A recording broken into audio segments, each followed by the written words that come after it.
My name is Chad Morgan-Sterenberg. I play guitar in La Dispute.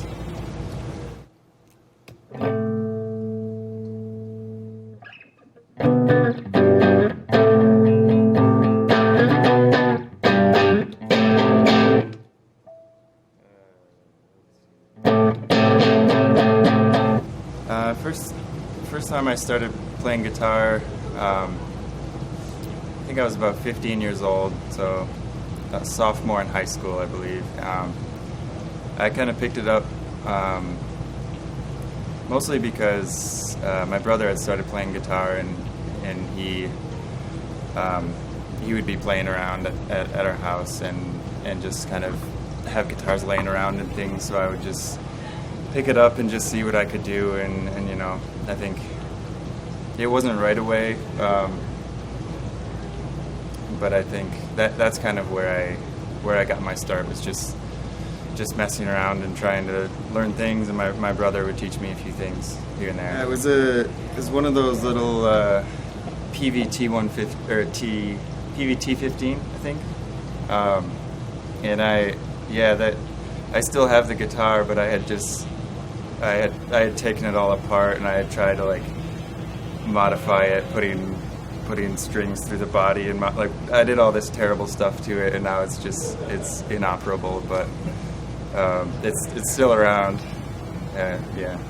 At one point I strung it with 6 high strings, so I had 2 G's, 2 B's, and 2 E's. And I think I didn't have any wound strings. I had broken all my wound strings, so I doubled up. I don't remember how many weeks. Maybe for a month and a half. I went to someone who was very good at guitar, and I guess I had the same experience where, you know, it was. I think what was actually helpful was he forced me to buy a few books, and probably 4 or 5 years later, then I started looking at them. So I think I've always been someone who does better learning on their own, and it's helpful to have a teacher, and I think some people probably need that more than others. Some of it were, I think, just figuring out songs. Just hearing something and trying to play it, or just, I mean, I don't know, just trying to like write little songs just by the sound, just following wherever it was going, and I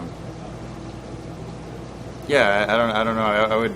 I would record little things on our computer and just like write these little weird songs, and I don't know where they came from, or like I don't know what the inspiration was, but it was fun to just be creative and put things together and just kind of see what happened.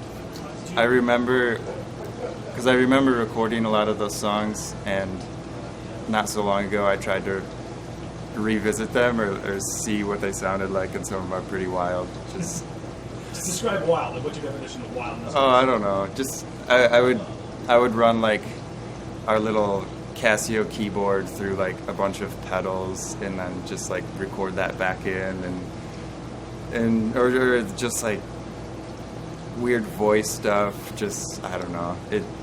It's kind of funny looking back, but it's cool. I think because it's, you know, obviously when people write music, they're picking up on things from all over the place. But it's interesting to see what comes out when you're super young and you're just getting started. And I think it's at least interesting for me to look back on and say, wait, where did that come from? Like I never wanted to do just the power chord, straight this, straight that. I think even in the beginning, in high school, pretty much right when I started playing, I joined a band with friends, and you know, someone had heard that I knew how to play guitar. I didn't know how to play guitar. I was just like, you know, my brother played guitar and they knew him, and it was they said that I knew, so I just started playing, and they were just like a pop punk band, and it was great. And then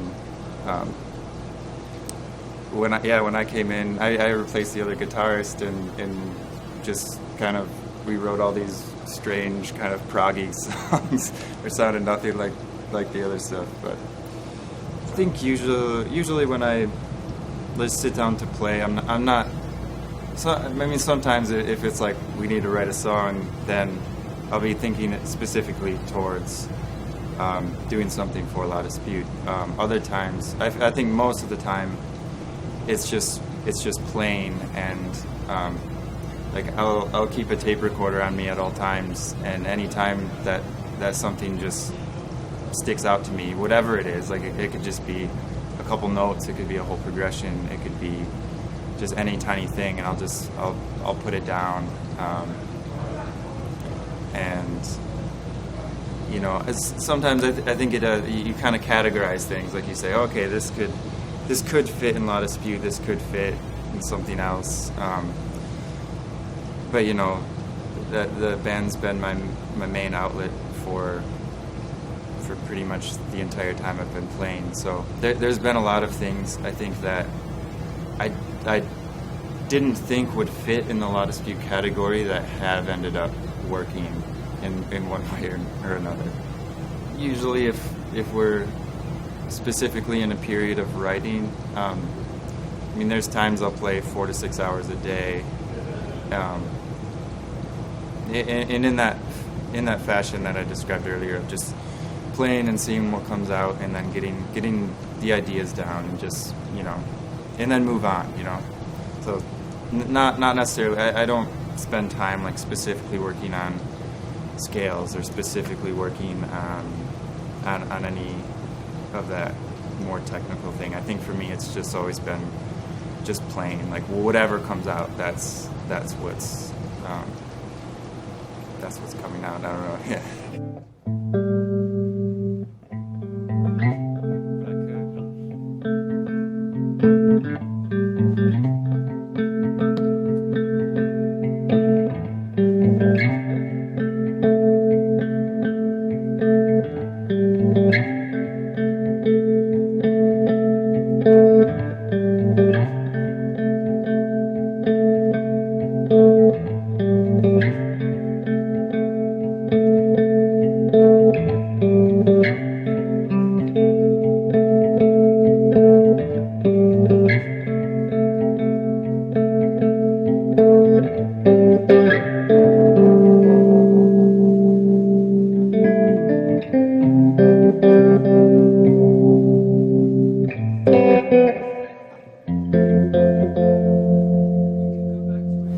Pedal board.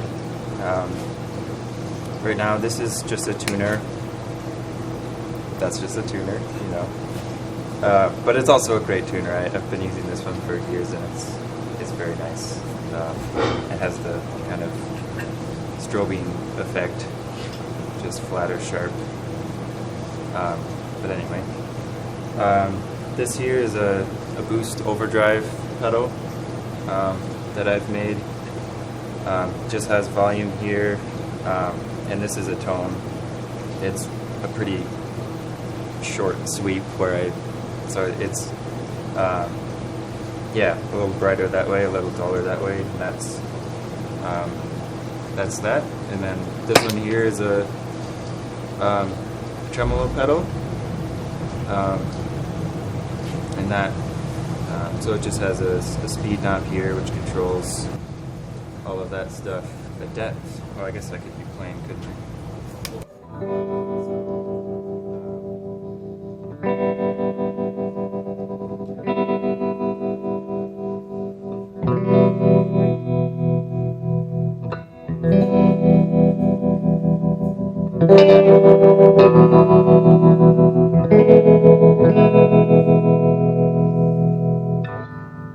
So that's that one.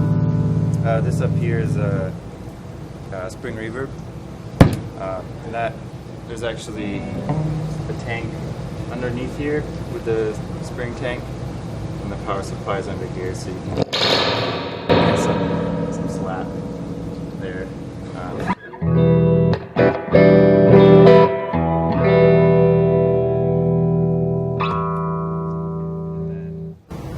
This last one here, I've just been using on this tour. It's I'm running this tape player through here to rewind my tape,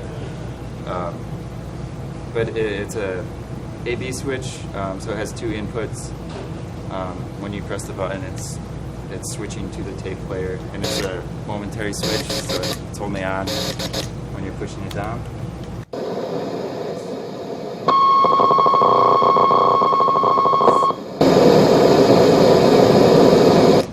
Some answering machine stuff on there. So here is just the amps, two channels. This here is the light controller, which has also been new for this tour. So that has been kind of controlling any of this light stuff from stage. Yeah, that's pretty much it down here. Like for the clean sound, for example, I'm really not running through a lot of things to get any particular sound.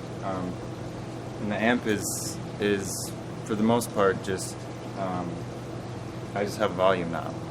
So, you know, I have volume and presence. In terms of the amp and I don't really feel like I have anything super special. I've played a lot of different kinds of amps, and you can kind of get that sort of sound out of really whatever you're playing, whatever you want to do. I think it depends. I think I'm being very terrible at explaining this, but for my sound specifically, it's a more broken up clean signal. So I think that what makes the biggest difference is finding that point where it's breaking up and how that shape is, and that helps with the amp attenuator is a big thing, which makes it easy to do on, especially if you're trying to use different kinds of amps, and then various boost pedals. The most new pedals that are coming out tend to be overcomplicated, and you know, I want something with one knob that's going to be made with high quality parts that I know isn't going to fail, and I know sounds good. And I think, I've always been interested in electronics, and I studied electrical engineering for 3 years before committing to the band full time. So I had the knowledge and some of the skill set, and then I think it's just been a lot of experimentation. So trying to find new sounds, and I think that playing around tonally makes you, it can have a big impact on the way that you play, and I think, and it just what you're exploring, I think you can find things that you normally wouldn't be able to do, or I feel like cables are always the biggest issue. Although I did step through one of my pedals. I had the switch just push all the way through and stay there, so that it was just kind of on all the time. When you say step through it, you mean as in the button actually went through the switch. I've never had that happen, but in that case, I blame it on my choice to use a Taiwanese switch in that case.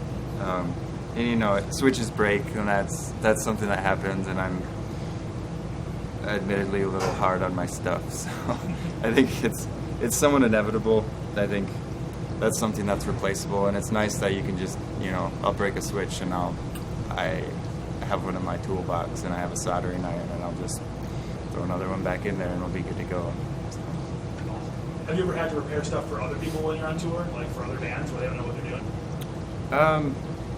Yeah, I tend to get that role a lot, just because I bring a toolbox with me, and a lot of people are like, oh, yeah, I need a screwdriver, and then that'll lead to, my pickup's falling into my guitar and I don't know what to do. So I've always worked on all my stuff myself, so I think I've picked things up and learned how to do most everything that I would need to repair myself. So this guitar is it's a company called The Heritage. They actually build their guitars in the old Gibson factory. So it's the factory's still standing, and it's not a nice, pretty place, but they're in the basement, and it's dusty and it's dingy, and but a lot of those guys have been there since they were making Gibson guitars in the 50s, and had just when the Gibson factory moved, didn't want to move their families and things like that. So they're still there in Kalamazoo, Michigan, and they formed this company in the 80s and are still making fantastic guitars.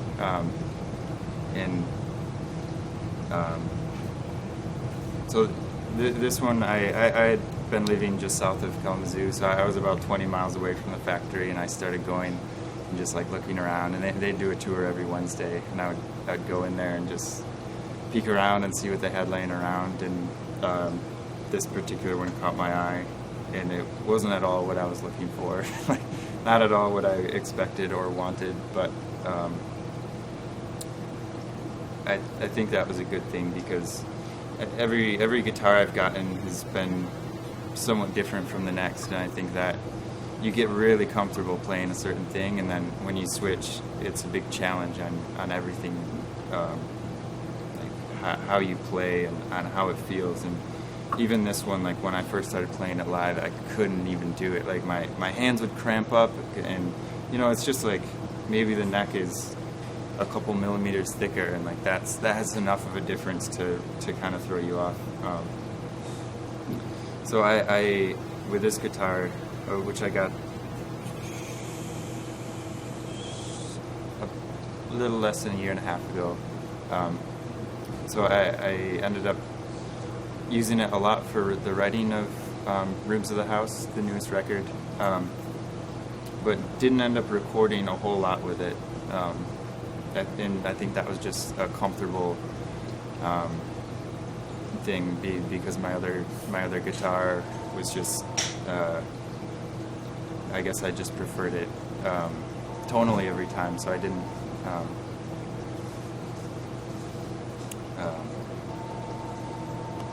It was hard for me to switch, but I think this is the first tour that I've been playing this guitar full time on.